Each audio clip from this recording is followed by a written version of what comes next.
بسم اللہ الرحمن الرحیم۔ السلام علیکم ورحمۃ اللہ وبرکاتہ۔ دوستو، آج کی اس ویڈیو میں ہم آپ کو بتائیں گے کہ بغیر وضو کی تسبیح پڑھنا جائز ہے یا نہیں، اور ذکر و اذکار کی فضیلت کے بارے میں جاننے کے لیے ویڈیو کو مکمل دیکھیے گا۔ دوستو، رسول اللہ صلی اللہ علیہ وآلہ وسلم کا ارشاد ہے، دل دو چیزوں سے زنگ پکڑتا ہے، وہ دو چیزیں غفلت اور گناہ ہیں، اور دل کا زنگ دو چیزوں سے ہی دور کیا جا سکتا ہے، اور دو چیزیں سے ہی دل کو روشن کیا جا سکتا ہے، وہ دو چیزیں استغفار اور ذکر الہی ہیں۔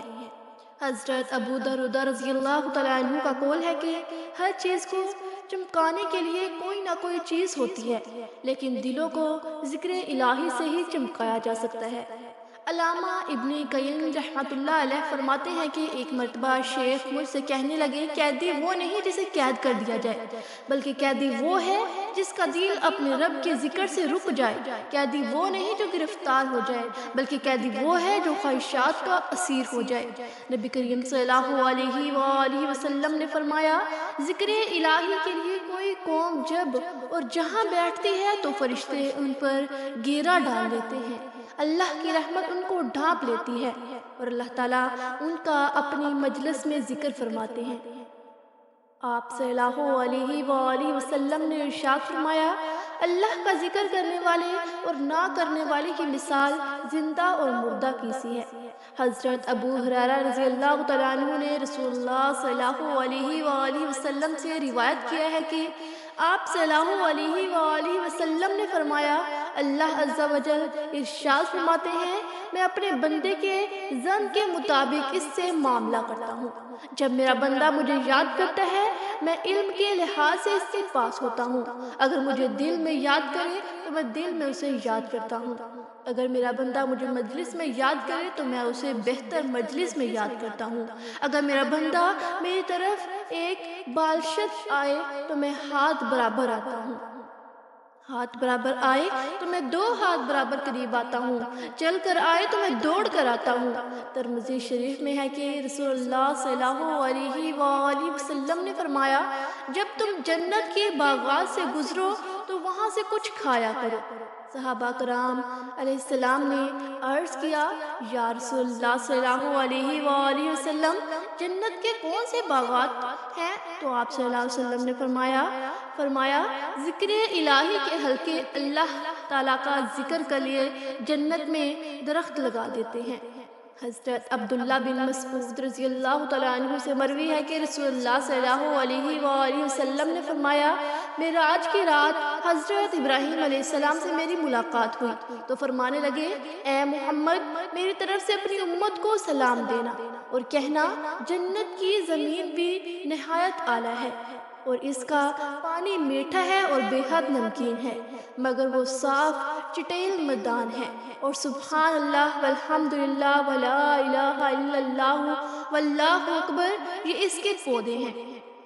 ذکر الہی سے جو انعامات حاصل ہوتے ہیں وہ دیگر اعمال سے نہیں ہوتے۔ حضرت ابو ہریرہ رضی اللہ تعالیٰ عنہ سے مروی ہے، رسول اللہ صلی اللہ علیہ وآلہ وسلم نے فرمایا، جو شخص روزانہ 100 مرتبہ لا الہ الا اللہ وحدہ لا شریک لہ لہ الملک ولہ الحمد پڑھے، اسے 10 غلام آزاد کرنے کا ثواب ملتا ہے۔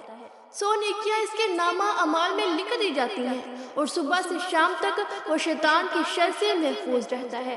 اس دن سے اس کے اعمال سے بڑھ کر کسی کا عمل افضل نہیں ہوتا، مگر یہ کہ اس دن اس سے بڑھ کر کوئی عمل کرے، اور جو شخص دن میں 100 مرتبہ سبحان اللہ و بحمدہ سبحان اللہ العظیم کہے، اس کے تمام گناہ خواہ وہ سمندر کی جاگ کے برابر ہوں معاف ہو جاتے ہیں۔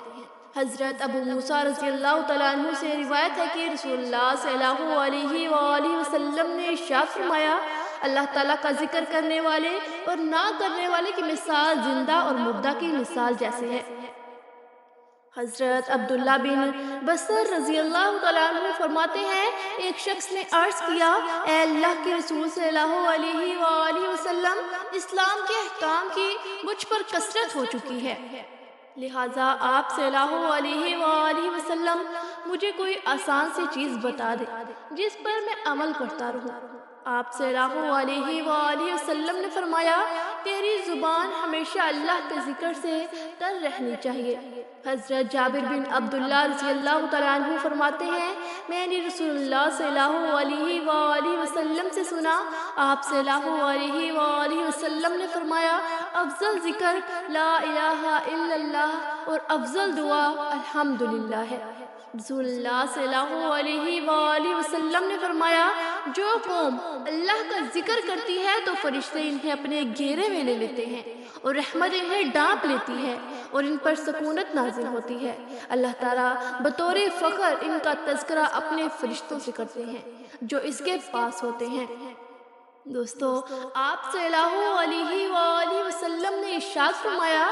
جو لوگ اپنی مجلس میں اللہ کا ذکر نہیں کرتے اور نہ ہی اپنے نبی حضرت محمد صلی اللہ علیہ وآلہ وسلم پر درود بھیجتے ہیں تو ایسی مجلس باعث حسرت اور نقصان دہ ہوتی ہے۔ اللہ اگر چاہے تو انہیں عذاب دے دے اور اگر چاہے تو معاف کر دے۔ دوستو، سوال یہ ہے کہ کیا ہم بغیر وضو کے تسبیح پڑھ سکتے ہیں یا تسبیح پڑھنے کے لیے ہمیں وضو کرنا ضروری ہے؟ اسی طرح ایک اور سوال بھی کیا جاتا ہے کہ کیا بغیر وضو ہم تسبیح کو چھو سکتے ہیں، اسے ہاتھ میں پکڑ کر ذکر و اذکار کر سکتے ہیں، یا تسبیح ہاتھ میں پکڑنے کے لیے چھونے کے لیے وضو کا ہونا ضروری ہے؟ دیکھیے، بغیر وضو کے تسبیح پڑھنا، ذکر و اذکار کرنا، یعنی سبحان اللہ والحمدللہ، اللہ اکبر، لا الہ الا اللہ، استغفر اللہ، سبحان اللہ وبحمدہ سبحان اللہ العظیم کا ذکر کرنا، تسبیحات پڑھنا اور اس طرح درود پاک پڑھنا، یعنی اللہ تعالیٰ کی ہمارے اوپر یہ خاص رحمت ہے کہ اس نے اپنا ذکر کرنے کے لیے اور اپنے محبوب پر درود و سلام پڑھنے کے لیے وضو کو ہونا یہ شرط نہیں رکھا، یعنی اللہ کی یہ خاص رحمت ہے کہ ہم بغیر وضو بھی اللہ کا ذکر کر سکتے ہیں، تسبیحات پڑھ سکتے ہیں، حمد و ثنا کر سکتے ہیں، درود و سلام پڑھ سکتے ہیں، یہ بالکل جائز ہے۔ اور اسی طرح تسبیح کو ہاتھ میں پکڑ کر ذکر و اذکار کرنا، تسبیحات پڑھنا، یہ بھی شرعاً بالکل جائز ہے۔ اس کے لیے بھی وضو کا ہونا ضروری نہیں ہے، البتہ تسبیحات، ذکر و اذکار یا پھر اسی طرح درود و سلام یہ باوضو ہو کر پڑھنا افضل ہے، بہتر ہے، لیکن شرط نہیں ہے۔ بغیر وضو اللہ کا ذکر کرنا، حمد و ثنا کرنا، اسی طرح